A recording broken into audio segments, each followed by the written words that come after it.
Welcome back to the Deep Dive. Today, we're zeroing in on Thunderbolts. Right, the 36th film in the whole Marvel Cinematic Universe saga. Exactly. It's slated for UK cinemas next May 1st, 2025, I think. And the premise is pretty different, isn't it? Not your usual superhero setup. No, not at all. Yeah. It's this team of anti-heroes, basically, Yeah. on some kind of dangerous mission. Yeah, apparently uncovering secrets, maybe even seeking a bit of redemption. That seems to be the angle. Mm. And the cast, Florence Pugh, Sebastian Stan. Olga Kurylenko, Hannah John Kamen, Louis Pullman's in there too. Right.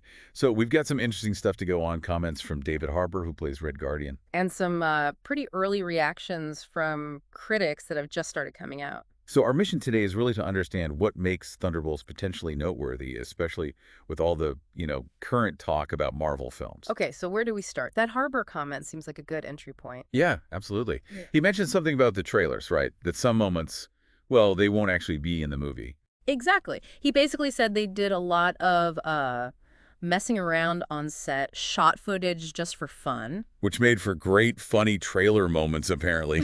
He even said fans were cackling at the humor and the chemistry. But crucially, that footage didn't quite fit the actual narrative of the film itself. Which suggests, what, a bait and switch, maybe? Yeah. Or just that the final film has a perhaps more serious tone? Could be. It certainly hints that the marketing might be playing up the lighter side more than the film actually delivers. And this is all happening, we should remember, against a backdrop of, well, increased criticism of the MCU. Oh, definitely. From fans, critics, even some actors, There's a lot of chatter. Like that quite harsh 2-star review for Deadpool and Wolverine in The Independent recently. That kind of thing fuels the discussion. It does. And it sets a certain stage for Thunderbolts. But then you have someone like Sebastian Stan, who's in Thunderbolts as Bucky Barnes. Right. He pushed back a bit, didn't he? Yeah.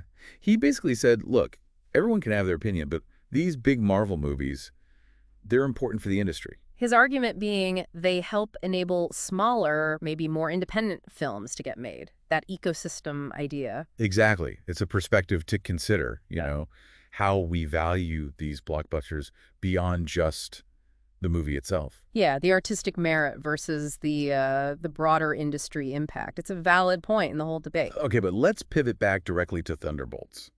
Because despite all this noise, the early reactions seem, well, surprisingly good. Very positive, yeah. Especially coming out of those press screenings last week. Brian Davids at The Hollywood Reporter had some really interesting things to say. He did. He mentioned being surprised by how it tackles themes like loneliness and depression and in such a meaningful way. Which isn't typically the first thing you associate with an MCU film, really. Not at all. And he made that comparison, didn't he, between the character Bob and Jesse Pinkman from Breaking Bad.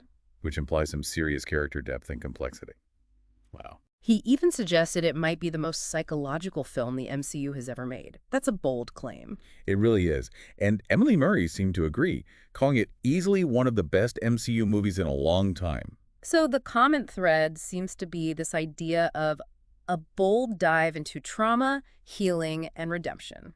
It feels like a conscious shift, maybe, away from just spectacle. It could well be. Marvel might be deliberately exploring more mature, thematically richer stuff here. And that contrast between the potentially lighter marketing and this heavier subject matter, it's intriguing. It suggests they're aiming for something deeper. Maybe trying to connect with you, the audience, on a more emotional level than just action beats. So, summing up, Thunderbolts looks like it might be delivering a darker, more psychological story than we perhaps expected. Definitely seems that way. Yeah. Despite the anti-hero team setup in some of the trailers. And it's landing right in the middle of this ongoing conversation about where the MCU is heading. Right, and these early, positive, specific reactions suggest it could be a really significant, maybe quite resonant entry. Which leaves us, and you listening, with a final thought, I suppose. Yeah.